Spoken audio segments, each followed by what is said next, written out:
欢迎来到黎春正频道，请订阅频道，所以大家不要错过当天最热门的新闻。我们今天的时事通讯包括以下内容：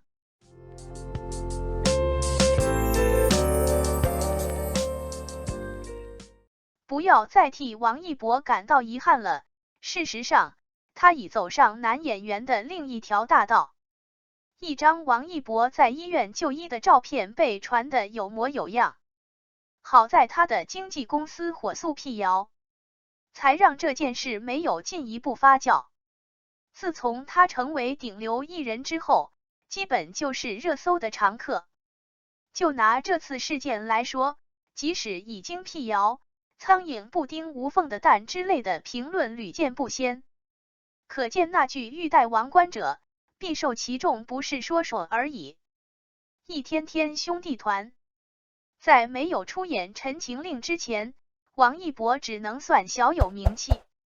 那时候人们最常认识他的渠道是《天天向上》，明明是主持团中的一员，有时候一整场节目下来说出来的话还没嘉宾多。天天兄弟中，汪涵是定海神针，王一博是在经历了无数次的人员流动后，慢慢在其中固定了下来。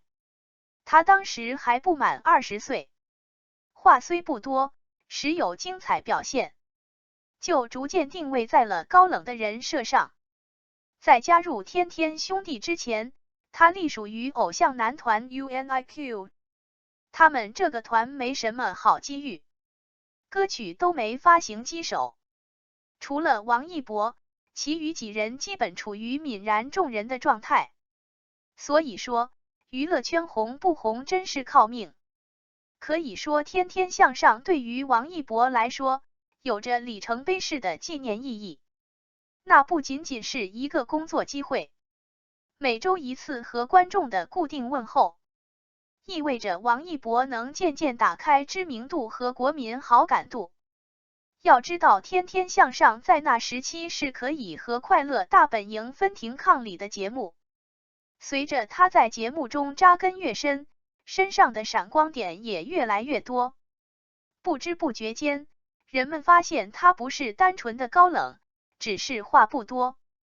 一旦到了他擅长的环节，整个人都有股热血向上冲劲。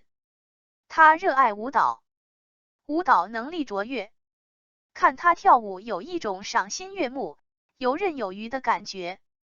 他喜欢摩托车、滑板的竞技项目，乐于挑战新事物。除了舞蹈这一项技能，是他从小就接触的。滑板和摩托车都是从头开始学习的，他算是将自己的所学发挥到极致了。3项技能中有2项都上了衍生节目，一档极限青春，一档这就是街舞，圈到了一批忠实粉丝。这个时期，王一博已经初具了顶流的雏形，他差的是一个契机。这个契机《陈情令》带给了他，2档改剧让他一夜爆红。从加入天天兄弟到一飞冲天，中间间隔了2年。2019年暑假来临之际，王一博和肖战彻底点燃了那个夏天。在此之前，王一博已经开始涉足影视行业了。刚加入天天向上那会儿，他就和陈乔恩、佟大为合作了一部剧《人间至味是清欢》，他在里面意欲和陈乔恩大谈姐弟恋，不过都是相王有意，神女无心。这部剧中，他算是男二，是个不可一世的大少爷人设，带点中二的性格正符合他的年龄，演起来没有丝毫违和感。到了他的第2部戏《陪你到世界之巅》时，他又演了一个外冷内热、话少痴心的季向空，人设上已经无限向他本人靠拢了，演技依旧看得过去。不过这些都不如《陈情令》带给他的收获多。这本小说改编自莫臭同乡的小说《魔道祖师》，路人盘多到可怕，耽美圈的写手中有几位大大是封神般的存在，莫大就是其中之一。这部 IP 在影视化时就不缺热度，书粉中两极分化十分严重，有保持期待的，自然有反对的。陈情令借着这个光，首先就免了宣传这一点。后来这部剧传出要大改，要将其中一个女配角提到主角的戏份，很多人对此纷纷吐槽，这就导致剧未播，始终不缺关注点。关注的多了，自然会有人将目光放在主演身上。肖战饰演的魏无羡还好，王一博的蓝忘机在剧照放出时，不少人表示十分失望。他的长相远不如书中描写的那样芝兰玉树，身高和身材等方面也离纸片人差了不少。他先拥有的是骂声，等到剧真的播出后，反而触底反弹了。很多人一看，嘿，演得还不错，看得过去，然后越看越上头。一众主演的后期宣传也能跟上，上综艺合体撒糖，到处办活动，越来越多的人从 CP 粉变成伪粉。王一博成功出圈，三有匪让他更进一步，一部剧让他脱颖而出。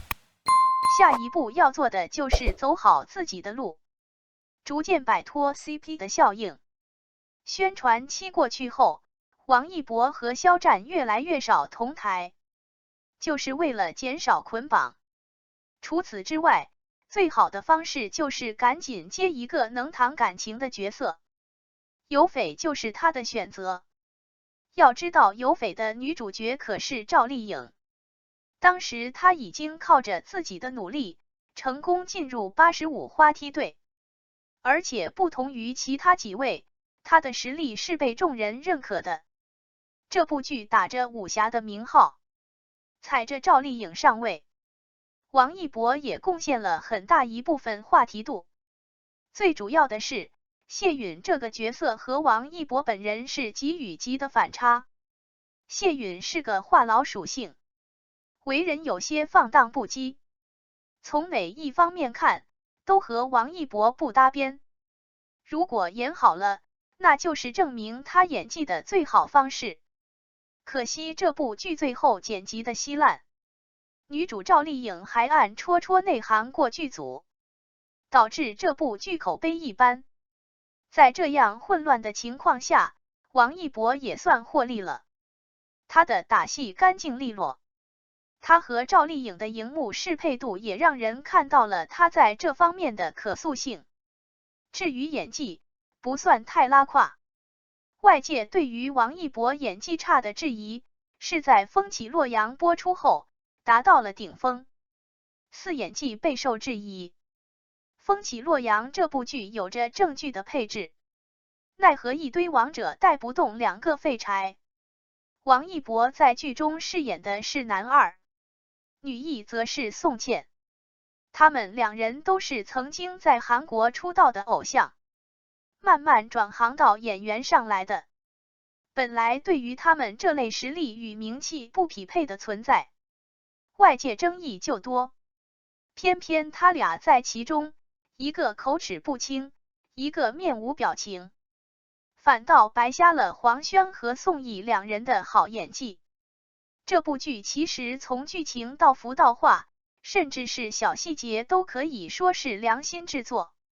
王一博和宋茜在其中的表现，就像让白璧蒙了瑕疵，就连央视都看不过去，下场批评。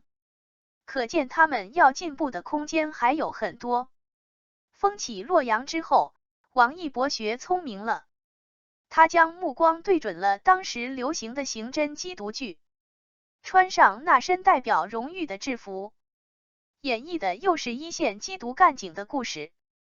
王一博占据了先发优势，毕竟剧集本身是根据真实事件改编的，网友要骂人之前，要先掂量一下是不是会伤害到牺牲的英魂。好在王一博的表现不算太差，他的演技青涩是注定的事实，毕竟没有丰富的阅历去支撑他。不过最让人惊喜的是他演陈宇一角时，充满了信念感，从他身上能看到很多干警的美好品质，正直、善良、无畏，一路成长。如果人民公仆保有并坚守的都是这样的秉性，那么国家安全就不是一纸空壳。5进军大荧幕。几部电视剧之后，王一博开始主攻大荧幕，一部《热烈》，一部《长空之王》，一部《无名》，3部影片以肉眼可见的方式让他走到人前，走进各个奖项，一时间他风头无两。拍摄《热烈》时，王一博的搭档对象是黄渤，这部作品可以说是为他们2人量身定做的，是以街舞为主题，无论对他们中的哪一个来说都不陌生。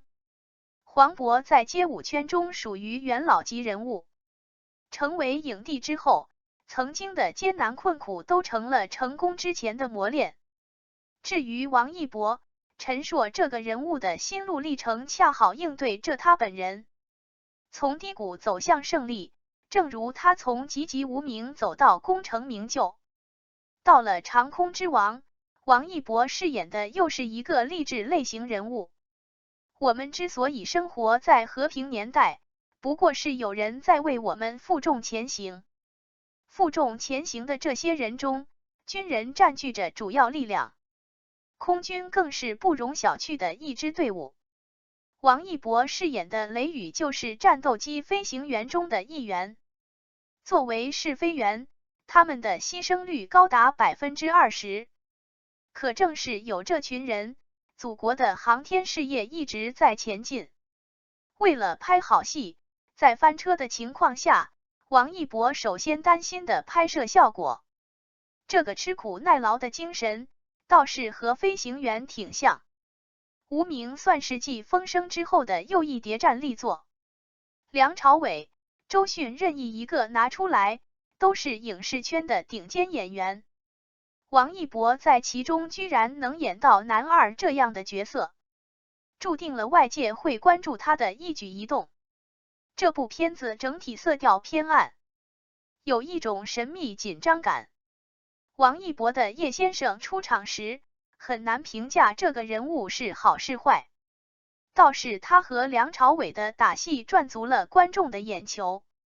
他在其中扮演着日本人的一把刀这样的角色，阴暗、疯批、嗜血都是他的一部分。实际上他算是卧底，正与邪的交锋在他一个人身上上演。突然之间就觉得他的演技有了长足的进步。这部作品中，王一博算是被小看的存在，不然他也不会被提名金鸡最佳男配角。被提名金鸡奖的王一博不过25岁，入行早看来也有好处。虽然他的演技还有待磨练，但是他还年轻，以他如今的身价，属于他的机会只多不少。感谢您观看视频。如果您觉得本时事通讯有用，请不要忘记点赞、评论和订阅。祝您生活愉快，充满活力。再见。